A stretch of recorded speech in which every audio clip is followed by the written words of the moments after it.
Okay, so what do costs look like? Frankly, I have very little idea, but I do know what product curves look like, so I can start from there. How? Well, variable costs are related to variable inputs, right? The total product curve is the relationship between the variable resource, labor, and the amount of output. I can use this as a stepping stone to where I want to be, which is a relationship between output and the cost of the variable resource. All I need to do is attach a price tag to my labor. We usually refer to the price of labor as wage, so let's assume that each unit of labor costs $10. In the new diagram, everything looks largely the same except that I replace 1 unit of labor with $10, 2 units of labor with $20, 3 units of labor with $30, and so on. Now I have a diagram illustrating the relationship between the output that I produce and my labor cost, or variable cost. The only issue I have with this diagram is that it's inconsistent with the market, i.e. supply and demand, diagrams that we've spent so much time on. Did you notice with the market diagram, price, which is in dollars, is on the vertical axis and quantity is on the horizontal, whereas here we have quantity of output on the vertical axis and the cost in dollars on the horizontal. For reasons that you will soon understand, we're going to want the cost diagram to be consistent with the market diagram. How do we achieve this? It's pretty simple, actually. We just need to flip the axes in the cost diagram so that they match. So now we have a cost diagram. Notice we can ignore the upper portion since no producer will want to be paying out more money for less output. But this doesn't represent all of our costs, does it? Recall that this diagram considers only the labor cost or the variable cost. What do the costs of the fixed resources look like? If you think back to our puppy example, the overhead cost was $1,500 if we had no puppies, $1,500 if we had 1 puppy, $1,500 if we had 2 puppies. In fact, $1,500 had to be paid no matter how many puppies. What does this mean for our cost diagram? Well, it means that for every level of output, all we have to do is tack on the total fixed cost. In our puppy example, it was $1,500 to whatever variable costs we have.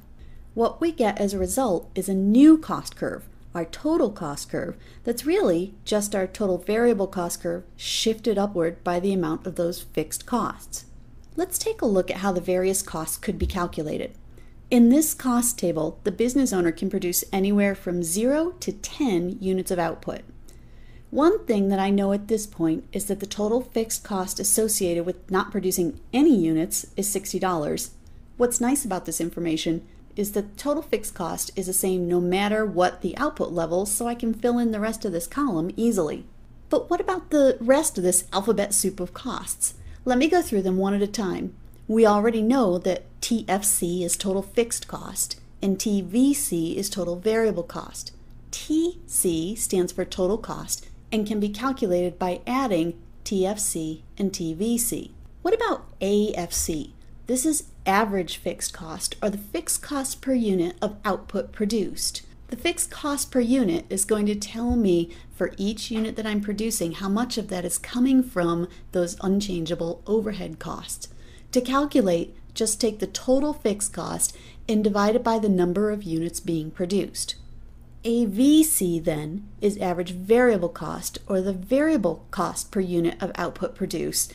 I might look at this if I am the firm owner and I want to know how much of my cost per unit is coming from my payroll and benefits that I'm paying to my employees.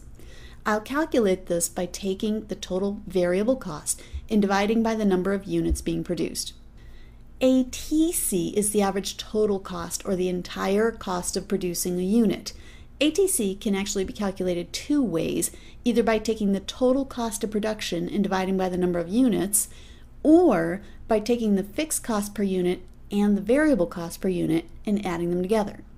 Finally, MC stands for marginal cost, or the additional cost of producing an additional unit of output. MC can be found by taking the change in my total cost over the change in quantity, or since variable cost is really the only component that changes, marginal cost is the change in total variable cost over the change in the quantity. Time to think. It's easy to get caught up in the formulas and calculations and forget the intuition. So before our next class, here's what I want you to do. Step back and take a look at the pattern exhibited by each of these different costs. What will each one look like if you, the business owner, produce more output? How much output do you think you would choose to produce? Next time, do we really need all these graphs?